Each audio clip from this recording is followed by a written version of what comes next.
তার জন্য দোয়া। আল্লাহর রাসূল হিসেবে নবীজি সাল্লাল্লাহু আলাইহি ওয়াসাল্লামের আত্মপ্রকাশের পর তাওহীদের বাণী প্রচারের প্রারম্ভকাল থেকেই আবু জাহলের চাইতে বড় কোনো শত্রুর মুখোমুখি মুহাম্মদ সাল্লাল্লাহু আলাইহি ওয়াসাল্লাম কখনো হননি।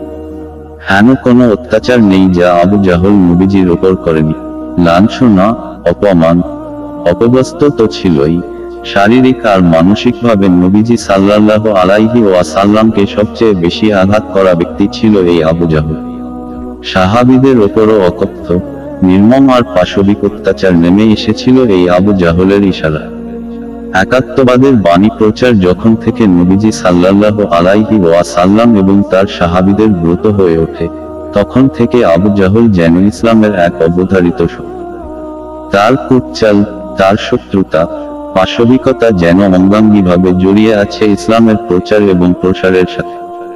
মক্কার প্রাথমিক সেই সময়গুলোতে কেউ তাওহীদের বাণী প্রচারে নামবে, কিন্তু আবু জাহল তাতে বাগড়া দেবে না, এমনটা যেন ভাবাই যেত না। একদিন আবু জাহল শপথ করে বলেছিল, মুহাম্মদ যদি আগামীকাল প্রার্থনা করতে আসে, লাত এবং পয়ের কসম, আমি পাথরের আঘাতে তার মস্তক ছিন্ন ভিন্ন করে ছাড়ব। এমন দুঃসাহস আর ঔদ্ধত্যে সেদিন কুরাইশেরা আবু জাহলের পাশে ছিল। তারা আবু জাহলকে অভয়বাণী দিয়ে বলেছিল, এগিয়ে যাও হে আবুল হাকাম, আমরা তোমাকে বিজয়ী দেখতে চাই। পরদিন আবু জাহল সত্যি সত্যি হাতে মস্ত একখন পাথর নিয়ে কাবা চত্বরের গা ঘেঁষে দাঁড়িয়ে রইল। সে অপেক্ষা করতে লাগলো নবীজি সাল্লাল্লাহু আলাইহি ওয়াসাল্লামের জন্য। তিনি এলে হাতের পাথর দ্বারা আঘাত করে নবীজিকে খুন করবে। ভোরবেলা নবীজি সাল্লাল্লাহু আলাইহি ওয়াসাল্লাম যখন কাবা চত্বরে এসে দাঁড়ালেন, পেছনে থেকে আবু জাহল পাথরের আঘাতে নবীজি সাল্লাল্লাহু আলাইহি ওয়াসাল্লামকে হত্যা করার জন্য উদ্যত হল। তবে সফল হতে পারেনি আবু জাহল।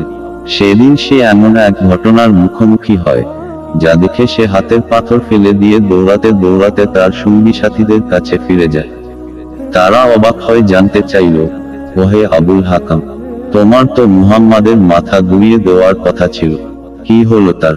আর এভাবে ছুটেই বয়ালে কেন? তোমাকে তো খুব অস্থির আর দুশ্চিন্তাগ্রস্ত দেখাচ্ছে। সত্যিই আবু জাহল দুশ্চিন্তায় কাতর। চেহারায় তার ভীষণ ভয়ের রেখা স্পষ্ট। কোনো এক ঘোরতর বিপদের মুখোমুখি হলে মানুষ যেভাবে ঘাবড়ে যায়, আবু জাহলের অবস্থাও সেরকম। ভীত বিহ্বল চেহারায় আবু জাহল বলল, আমি কিন্তু মুহাম্মাদকে হত্যা করবার জন্য সত্যি সত্যি গিয়েছিলাম। যখনই পাথরের আঘাতে ছিন্ন বিচ্ছিন্ন করতে যাব তার মস্তক, ঠিক তখন মুহাম্মদ আর আমার মাঝে এমন এক দৈত্যাকার ওঠ আমি দেখতে পেলাম। বিশ্বাস করো, এমন ওঠ আমি আগে আর কখনোই দেখিনি। আমার মনে হলো, আমি যদি আর এক পা সামনে আগাতাম, তাহলে ওই দৈত্যাকার ওঠ আমাকে গিলে খেয়ে ফেলত। আমি এতখানি ভয় পেয়ে গেলাম যে নিজের জীবন বাঁচাতেই আমি সেখান থেকে দৌড়ে পালিয়ে এসেছি।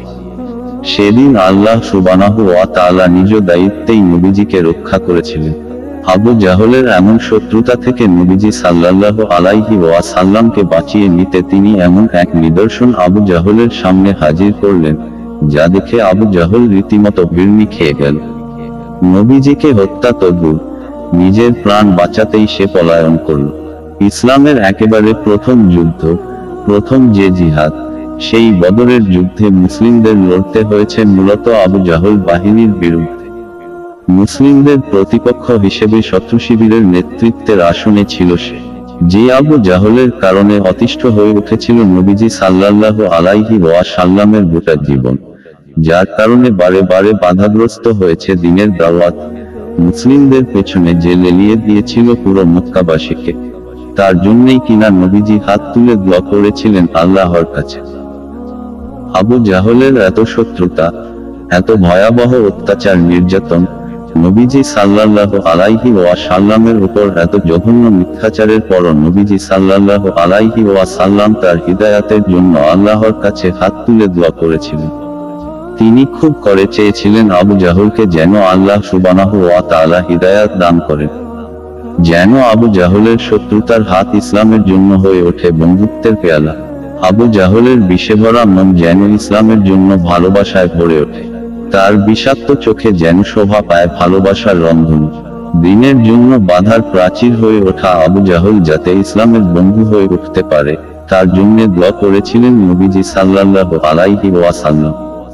তিনি আল্লাহর কাছে বলেছেন, হে পরওয়ারদিগার, হয় আবু জাহল ইবনু হিশাম নয়তো উমর ইবনুল খাত্তাবকে আপনি ইসলামের জন্য কবুল করুন। নবীজি যখন এই দোয়া করছিলেন, তখন আবু জাহল এবং উমর ইবনুল খাত্তাব দুজনেই ছিল ইসলামের ঘোরতর শত্রু। সবচেয়ে প্রকাশ্য, সবচেয়ে শক্তিশালী শত্রুর জন্য দোয়া করতে কার্পণ্য করেননি নবীজি মুহাম্মদ সাল্লাল্লাহু আলাইহি ওয়াসাল্লাম। তাদের হিদায়াতের জন্য তিনি হাত উঠিয়েছিলেন আল্লাহর দরবারে। শত্রুর জন্য দোয়া করতে পারাটা বিরাট এক গুণ। এই গুণে প্রতিবিম্বিত হয় ধৈর্যের আবরণ। একটা মানুষ কতটা ধৈর্যশীল হলে সবচেয়ে কঠোর, সবচেয়ে শক্তিশালী শত্রুটার জন্যও হাত উঠাতে পারে। আমাদের চারপাশে আমরা যাদের জন্য দিন পালনে হোঁচট খাই, যাদের কারণে আমরা লাঞ্ছিত, অবাঞ্ছিত কিংবা অপমানিত হই, কখনো কি তাদের হিদায়াতের জন্য আমরা আল্লাহর কাছে দোয়া করেছি? কখনো কি আল্লাহর কাছে বলেছি, ইয়া আল্লাহ, অমুক ব্যক্তির কারণে আমি দিন পালনে বাধাগ্রস্ত হচ্ছি, আপনি তার হৃদয়ে আপনার দিনের বুঝো ঢেলে দিন, যাতে সে এবং আমি উভয় নির্বিঘ্নে আপনার দিন মেনে চলতে পারি। নবীজি সাল্লাল্লাহু আলাইহি ওয়াসাল্লামের হৃদয়টা ছিল সাগরের মতো বিশাল আর আকাশের মতো প্রশস্ত। তাই তো ঘোরতর শত্রুর জন্যও তিনি দুয়ার হাত আকাশ পানে উত্তোলন করতে পেরেছিলেন। নবী জীবন আমাদের এটা শেখায় যে, ভালোবাসা আর ঘৃণা দুটোই হবে আল্লাহর দিনের জন্য। কোন শত্রুর মাধ্যমে যদি দিনের কোনো কল্যাণ হওয়ার সম্ভাবনা থাকে, সে আমাকে ব্যক্তিগতভাবে যত ঘৃণাই করুক না কেন, ব্যক্তি আমি তার দ্বারা যত নির্যাতন নিষ্পেষণের শিকার হই না কেন, সবকিছু ভুলে গিয়ে আল্লাহর কাছে তার জন্য আমি দোয়া করতে পারি, তার হিদায়াত চাইতে পারি আল্লাহর কাছে।